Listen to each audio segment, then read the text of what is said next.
All right, Richie Mars, you've been doing these PLE/Saturday Night's Main Event previews with me for quite some time now, almost 2 years, every pay-per-view. This is your first time doing a CM Punk match. Are you surprised? Kind of, but not really. Punk was out of commission for most of last year and the year I started doing these. But I figured it'd come sooner or later for Mr. CM Punk. So this match is kind of like a good transition match for Punk and where I think he's going to go next. And should be a quality match that we're going to see on Saturday. Yeah, it's a good way to kind of close out this chapter for now that Mhm. he's kind of in and propel him or propel them. Mhm. Mine is a Royal Rumble, mind you. I think he might have done a Royal Rumble he was in. So I don't need the Mhm. the whistleblowers to be like, well. But you know what I mean, Rich. Yeah. All right. But yeah, Phil is in a good spot, I still think, coming out of the WrestleMania main event, not taking the loss pinfall wise. Mhm. And Seth kind of, gaining Paul Heyman and then really benefiting long term through that WrestleMania win. Even though CM Punk kind of beat him when it was the Mhm. most cleanest, Seth is, I guess, 2-1 against him if you want to include WrestleMania in the cage match. I definitely see a one-on-one match in their horizon, but I don't feel like I want it now or Mhm. soon. Yeah, I really do think that we're going to hit a little bit of a pause button quite soon on the CM Punk Seth Rollins portion of it. And I think we are going to transition to that CM Punk Braun Breaker aspect of it. Because if you notice, more and more, Paul Heyman's ushering Braun Breaker to the ring. And it's going to be like the Ryback feud, but better because it's Braun Breaker, and it's one of those things where it's like the newest Paul Heyman guy versus arguably potentially one of the more famous Paul Heyman guys, if you're not including Brock or Roman. Yeah. Like Punk is definitely in there. And the Punk story is now more intertwined with the Paul Heyman betrayal than it was the Seth Rollins gaining Paul Heyman. So I could definitely see a Punk and Seth, I guess it would be 3 or rubber match. And then quickly after that, you transition to Punk and Braun, maybe at like a SummerSlam. Yeah. Unless if CM Punk kind of finds himself wherever John Cena lies around there. I can see that happening too. Summer, fall area as well. So I don't know. Yeah, with Punk, I think he would be Cena's last match just because of the Not mad at that. the report of like Cena's last match is going to be in Boston, so it could be Mhm. like some cool parallels. The most famous match is the one in Punk's backyard. The retirement match happened in Cena's backyard, so it's kind of like brings everything a little bit full circle. And I feel like with John Cena, Punk is one of the only guys who could probably, I don't want to say lead him to a good match, but we saw a little bit in the chamber that the chemistry is still there between the two. It's easy. It's Yeah. easy. It could definitely be easy for them. Richie, with that being said, do you think CM Punk will be a world champion or WWE champion in this 2025 calendar year? Not in 2025, no. Ooh, okay. I would have him be a lead candidate to kind of take it off, unless if it's Cody. Those are probably the two names, Cody or Punk, is to take it off. I've seen it. Yeah. It's probably Cody, and I think Cody Punk is going to be next year's WrestleMania. Well, at least That's what I was getting to. We've as been as, doing as these for a while. yeah, as one of the main events. Yeah. All right, let's talk about the here and now, though, right? Mhm. I have one little minor, I don't really like this, but I understand completely why. So, Mhm. and I'm curious if you agree with me or if you suspected me to say this. I don't really like Braun Breaker in this role. I mean, I've I heard a couple of people say that. Yeah. Well, because mind you, I understand it. I think it's Mhm. going to fit. I think it's Mhm. going to be great, and I understand he's coming from like a tweener to Mhm. a full heel. Mhm. I just don't like the attributes that it stole from him. And mind you, I will probably grow into liking him, and Mhm. it's going to be massive for his career. But in the here and the now, kind of don't dig it. I think it's intentional for the story that they're telling And I because agree. with Braun Breaker, without this group, loose cannon, right? Mhm. We'll just like overshoot, like explosive energy. Now it's more of a controlled chaos because you have Seth Rollins and you have Paul Heyman trying to contain this unpredictable guy. Yep. And with Braun Breaker, it's definitely going to be a different character shift. Like you're going to still see the explosiveness of Braun Breaker in the ring. However, it's not going to be full tilt yet. It's Controlled more, chaos. Yeah. yeah, it's more about him getting the character development of evolution, like of his evolution into that next stratosphere. Yeah. Because let's be honest, if Braun Breaker was going to keep going like how he was going, like the audience would have grown bored of it eventually. I just wasn't there yet, and I Yeah. don't disagree with that. And Yeah, I think that's the one of the big things about being a heel is like you take away something that you no doubt. enjoy and then you kind of exemplify it in different ways in different avenues and you grow in different avenues. And Braun is definitely in that position where they're going to tone him down, and then when you least expect it, that's when he's going to be fully unleashed. And I definitely think this is a step one of like a step, like a 3 or 5 step plan that they have for Braun Breaker for the future. I'm just being a selfish fan within observing. You know what I mean? I Yeah. understand all those, and of course, I agree with it. It's Mhm. kind of like you got to take a step back to take two forward, in a Mhm. way. So, I understand it. It's just like selfishly, I was just so like into whenever he's like in ring Mhm. on our screen. I don't know. I'm Yeah. drawn to him, right? And now, Yeah, but if you even see like his WrestleMania match, he wasn't really, I don't want to say the main player, but it's just kind of like, the whole story behind the Intercontinental Championship was between Finn and Dom. yeah, And Braun was kind of like, you could argue, the third, maybe fourth most important person in that matchup. And the only reason why he was in that matchup was because he had the Intercontinental Championship. yeah, they get him So off him. yeah, yeah, and it's like a easy way to get him off him without him taking the loss. And with this team with Seth Rollins, it's going to help develop him in a different avenue where it's like before, it's like in ring, boom, he's good. He's clear. I think he's one of the best prospects coming out of that NXT class. I would put him, Carmelo, and probably Ilya in that same call up kind of degree. And obviously he's getting the opportunity to shine with flying colors. So I'm very excited to see what this partnership has, but I'm not expecting it to go off to the races like I would expect it to or want it to. Now we talked Phil, Mhm. government names here. I know, right? Yeah. We talked Breaker. Now let's talk Rollins. Him Mhm. as this leader. Mhm. It's kind of like Messiah-ish in a way, like that, where it's kind of has that like whatever he had, like tone wise, he Mhm. kind of brings it into here. And of course, it clicks much more. Braun is much more impactful than Buddy Murphy in this role, and then having Heyman around is just like awesome for really anyone. Or I don't mind Seth in this role whatsoever. I kind of enjoy him a little bit more Mhm. as this like kind of grounded heel instead of like the zany baby face, Mhm. character wise, presentation wise. How you feeling on Seth? I think this is a transition that Seth Rollins needed for a while, and I think when that triple threat match was announced between Roman, Punk, and Seth, everyone was looking at Seth as the third most important person in that entire story because people weren't interested in that as much as Punk and Roman because we haven't seen Punk and Roman in a serious angle, and the story kind of dictated that Yeah, because of it. And with Rollins, he's very good at being over the top, but also very good at being very subtle as well. And I feel like this character right now is a combination of all his past iterations and bringing out the best in each one of them, like the controllingness of the Messiah, the wanting to carry WWE on his back like the visionary, succumbing of his own authority when he was a part of the authority, the burning it down guy or Seth freaking Rollins era, where he is just like yeah, he I is see that going to, over Ziggler. Yeah, yeah. So it's just like you have, workhorse. yeah, you have all this combination. I think I did a podcast on it. I think that's how you found me on Hmm. just the evolution of Seth Rollins and how he was never positioned as the guy. So now he's like, all right, I'm going to anoint myself the guy because I defeated two other people who were anointed as the guy by one side, anointed by the company, Roman, and the other one who was anointed by the fans as the guy, Punk. So now it's like this ultimate bad guy villain, but at the same time, it's that shades of gray because what Seth Rollins is saying has an element of truth to it. And I like this era of like WWE storytelling is that there's always an element of truth to why we have these certain character changes. And it made sense why Paul Heyman would join up with Seth as opposed to choose either Roman or a Punk. So I think this is, again, with same thing with Braun.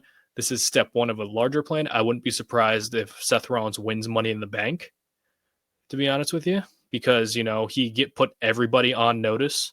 He put Paul Heyman put Jay on notice. He put Gunther on notice. He put Logan Paul on notice, and that whole World Championship match.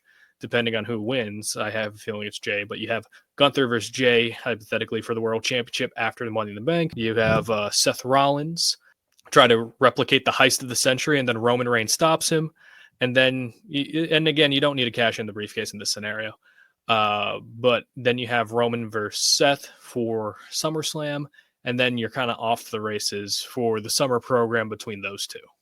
Yeah, it's weird that the men are lagging so much with their Money in the Bank, but perhaps this being a cog in that qualifying machine, perhaps is the reason why. I think Seth would work 10 years later too, or actually no, it'd be 11 years later because he cashed in 2015 as Money in the Bank. It would kind of be interesting. I don't like it's of course you think young guy rising, but I like it when they use it for veterans too. Yeah, I think with the Money in the Bank concept, it's just I don't want to say tired, but it's all the same. Where it's like, you have somebody who's cashing in like usually after a weakened opponent. And I get pushback on this a little bit whenever I say, like, I don't mind if the cash in fails. And people are like, what do you mean the cash in needs to succeed? It's like, you had Theory, you had Drew, you had like XYZ, you had all these people. We need a successful cash in. I'm like, you don't really, as long as it leads to the story or it hampers a character change, that's what I feel like is a better cash in. Like, you could argue that Edge, Rollins, Ziggler, those were the only three that I think benefited from the cash in from the men's side and were raised up another level. The other ones where it's like they cash in and then you forget about it like a month or two later. Yeah. And they're not really built as like top guys. They're just kind of like holding the championship. Look at the criticism that Damian Priest got when he cashed in Money in the Bank, where it's like, oh, he doesn't feel like a world champion. Yeah, Even Big though E, right? yeah, Big E worked kind of, right? and it's like Tiffany Stratton, you could argue that helped her go to the next level. But Yeah. other than that, it's like there are more Money in the Bank cash-ins that like don't create stars as opposed to I'd rather it be used for a storyline purpose. And I feel like Roman stopping like another heist of the century, the Raw after Money in the Bank, would be kind of a perfect way for him to return, because the Seth Rollins character likes to cover all his bases. He's the architect. Yeah. That was the other nickname I forgot. But it's like, he has so many. yeah, it's like he's covering all his bases, but the most important one is him and Roman have a blind spot for each other.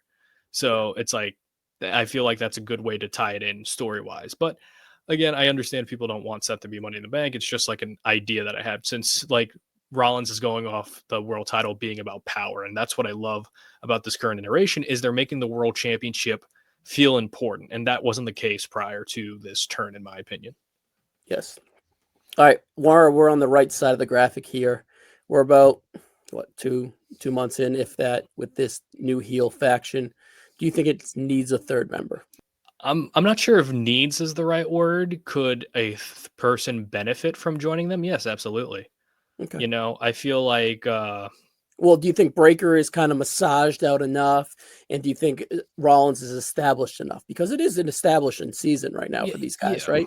Like, and you could perhaps muddy that with a third guy or diminish something with a third guy. So a third guy adding is all about timing. I don't suspect Saturday Night's Main Event to be that timing.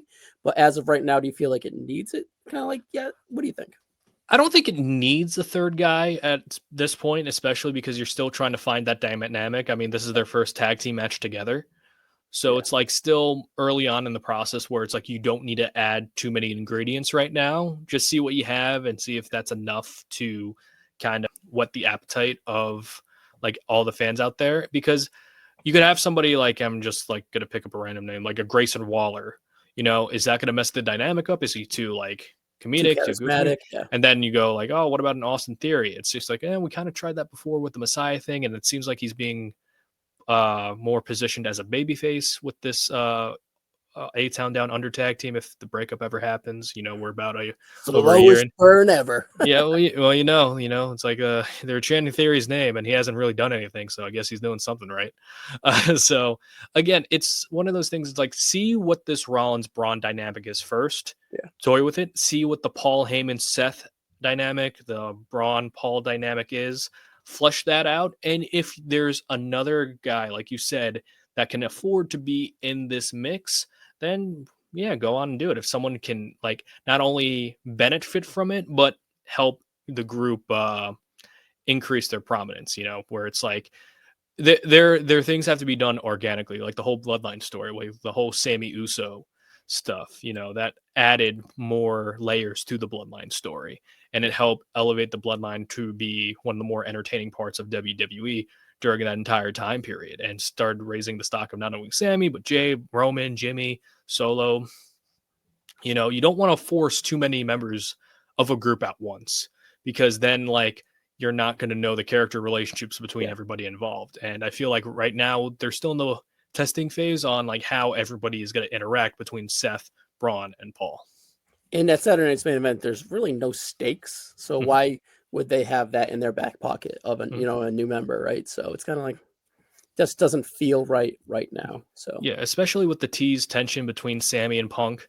Even though I felt like I don't want to say it's come out of nowhere, but obviously you're trying to like build some sort of tension. So it's like, up, they're not going to be at full strength come Saturday night's main event. Now it looked like that was all squash on Raw, but you have Sammy, former friend of Seth, Punk, former friend of Paul.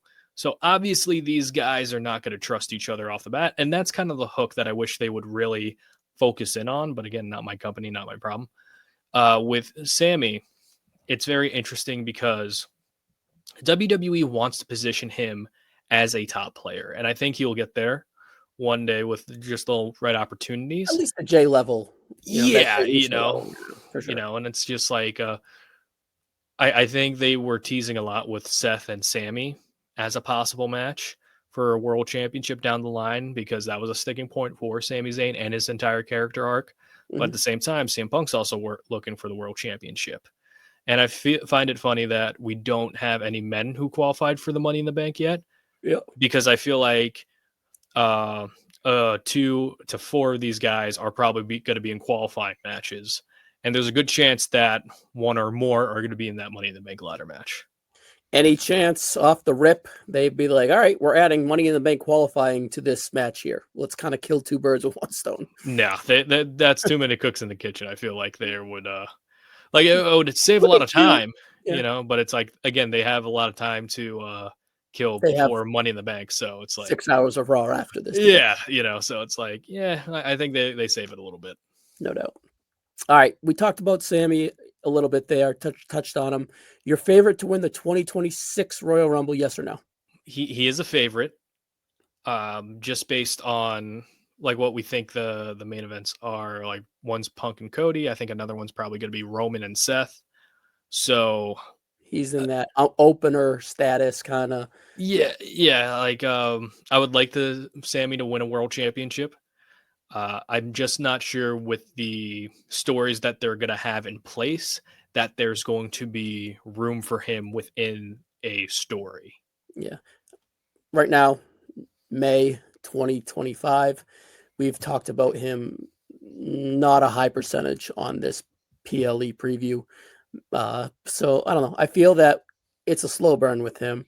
I just feel that right now he's kind of like a sacrificial lamb to probably take the pin in this one, right? Yeah, And I feel like there's a good chance, and to be there's nothing fit. wrong with that.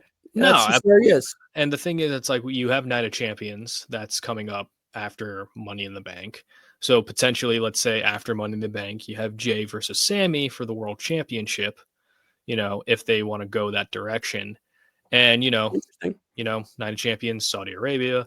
You have Testing the water at Sammy and Saudi yeah, Arabia. yeah, and plus you have Jay and Sammy. You had that night after WrestleMania where it looked like Sammy was kind of looking at Yep. Jay, a little bit. So that's always something to keep in mind as well.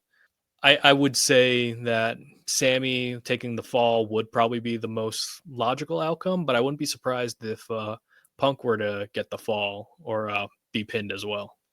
I would be a little bit surprised if Punk were to get pinned. Like they do protect that a lot on Yeah. CM Punk right now. Mhm. I suspect the heels to kind of win this one just for the firm establishment, but I Mhm. don't think if a loss would kind of get them more focused and energetic for other, chaos, right? So I think I don't want to say it's a 50-50 split. I would probably say 60-40. The heels are most Mhm. likely to win this. Yeah, I think that it's going to favor towards the heel side. I wouldn't have Seth and Braun lose their first teaming match together because this is the faction that you're trying to establish. Building a And, Monday Night Raw around. Yeah.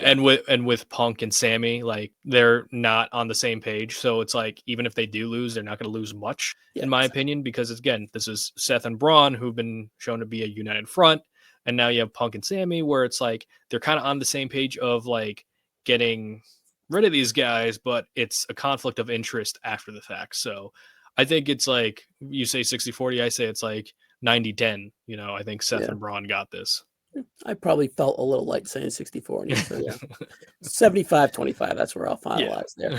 All right. Retold and relived with Richie Mars. Find them on all TikTok, YouTube, Instagram, everywhere. Mhm. So, Richie, podcast coming back sooner than later.